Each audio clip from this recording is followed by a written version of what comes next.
So yeah, my advice for a postdoc or PhD student would be, to first participate in the R2M program. So when I started my company before there was such a program and such a thinking, because this is relatively a new thing.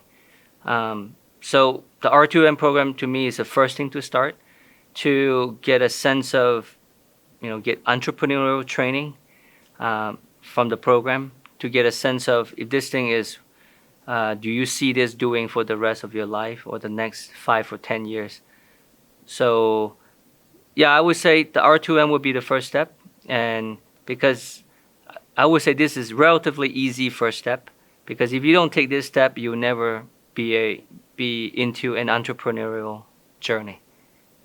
Okay, so starting a company is a complicated thing. I mean, it doesn't matter if it's a advisor postdoc relationship or any two co-founders on the street. It doesn't matter. But ultimately, you're talking about founding a company, a founding team.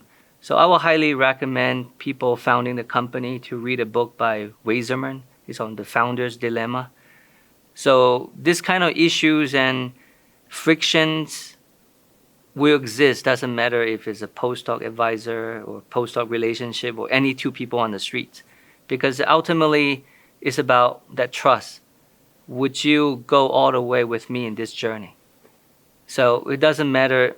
The good thing is because Gary and I had such a close relationship that we are not randomly two people on the street. So we are, we know heart to heart what we want and the vision of the company.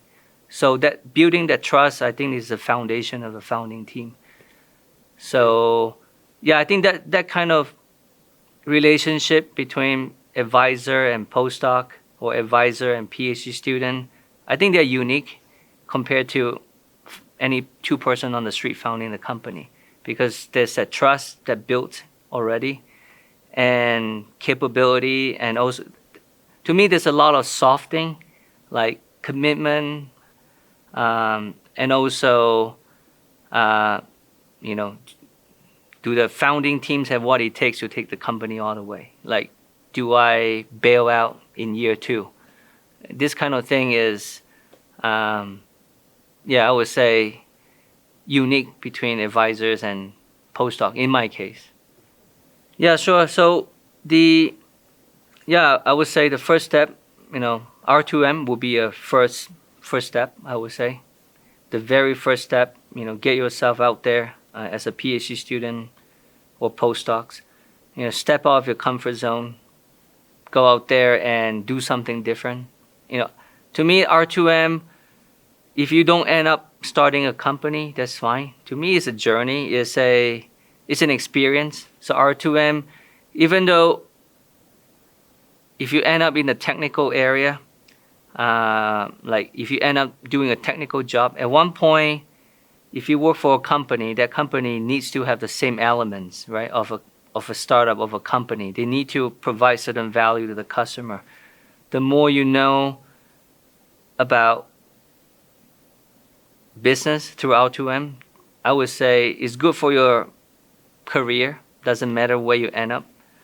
However, I would say if you want to take the path of an entrepreneurial journey, R2M will be the first step, and see how you feel, and learn about the startup methodology to see if this is something you want to do. Then you can decide the second step or third steps to become an entrepreneur yourself, because that, to me, that's a big step. For me, it's about quitting my postdoc halfway. Not halfway. Towards the end, the thing is I quit my postdoc because I secure funding for my company. I'm ready to quit and move on. So, and I have a family, I have a wife, I have a kid.